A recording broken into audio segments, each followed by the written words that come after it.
Армысыздар, қадірменді бокс сүйер қауым, бүгінгі біздің шығарылым Жан Касаблуцкийдің соңғы жекпе-жегіне арналады.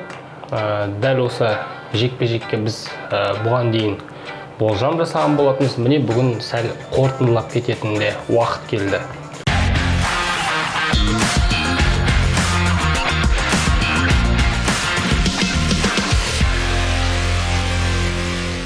From Kazakhstan, Kossobutski. Wahre Gegner zu finden. Zu gefürchtet sind seine knallhart.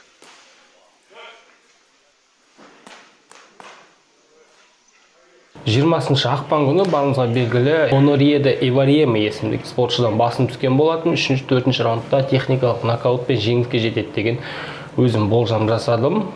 Дәл осы болжам орындалып отыр.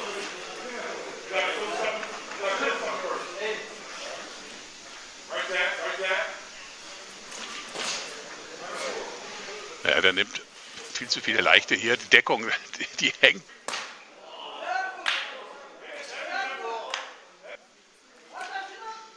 Der boxt er 2-3 Mal an und dann zieht er voll durch.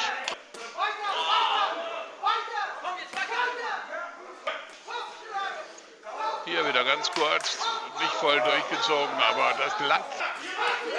Oh, da klappert es im Gebälk. Aber der verdrängt. Und jetzt ist er unten. Ja, das hat sich abgezeichnet.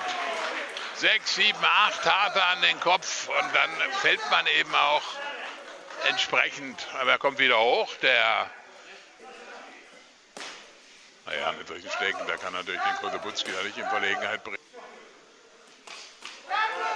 So, kurz abgezogen mit der linken. Und da liegt er, da kommt das Handtuch und das war's. Kossobutski. Жалпы жекпе-жек барысында, жекпе-жек жайлы ауыз толтырып айтатындай сондай бір керемет ештеңе болған жоқ. Касаблуцкий сол баяғы өзіне ыңғайлы үйреншікті мәнерде 1-2 раунд барлап, қарсыласының мүмкіншіліктерін бағалап біліп алғаннан кейін еш қиындықсыз жеңіске қол жеткізуге де болатын шығар. The new WBA International Heavyweight title holder, Жан Косsobutski.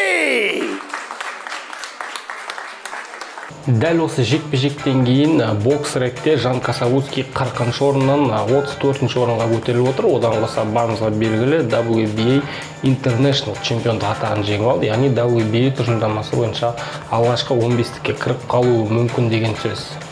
Жаңартып бокс рингте әрине қарап отыратын боламыз. Бірақ бар қызық менің ойымша дәл осы жекпе-жектен кейін болды. Егер соңына дейін қарасаңыздар, кішігірім рингте тұрып интервью берген болатын Жан Касаблуцкий.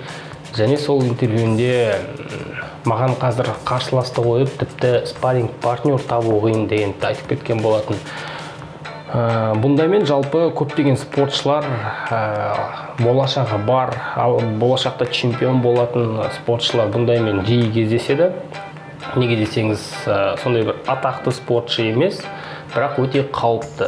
Яғни бұндай спортшыға қарсы өнер көрсетіп көп ақша таба алмайсың, бірақ таяқ жеп қалуың әбден мүмкін. Міне осындай бір қиыншылық бар, бірақ бұл уақытша әрине 1-2 жұлдызды қарсыласпен жекпе-жек өткізгеннен кейін Жан Касаблуцкийді әрине көпшілікке асау салмақта жүрген жігіттерге өте қызықты қарсыласы болып шыға келеді. Жаңағы интервьюге оралатын болсақ, Касаблуцкий тым болмаса осы рингте жүрген, осы маңайда жүрген Кевин Джонсонмен де қолғап тиістіруге дайынмын деген болатын. Және Кевин Джонсон де бірден өз жауабын берді. Мен үшін бұл өте жеңіл жекпе-жек деген сыңай танытты. Яғни бұл сондай бір денелі емес, соққысы жоқ, сондықтан еш қиындық көріп тұрған жоқпын бұл жігітті нокаутқа жіберуге деген сондай бір сыңай танытты. Жалпы Кевин Джонсонды егер білмесеңіздер, кезінде бірнеше рет әлем чемпионы атағына үміткер болған. Тайсон Фьюри, Энтони Джошуа, Виталий Кличко сынды жігіттермен қолғап тиістірген. Әрине бұлардың барлығынан жеңіліп қалды. Қазір таңда 35 жекпе-жекте жеңіске жетсе, 17 жекпе-жегінде жеңіске қол жеткізіп отыр. бокс ретте 77-ші орында бұл спортшы. Міне дәл осындай қарсыластар қазір Касабутскийге керек. Яғни танымал, бірақ дәуірі өткен бұндай спортшыларды боксты гейткипер дейді. Ол гейткипер дегеніміз кім? Гейткипер дәл осындай болашағы зор, талантты боксшыларды тексеру үшін бір емтиханын қабылдайтын боксшы деуге де болатын шығар. Егер Кевин Джонсоннан басым түсіп жатса, бұдан да мықты қарсыласқа, бұдан да тәжірибелі қарсыластарға дайын деген сөз.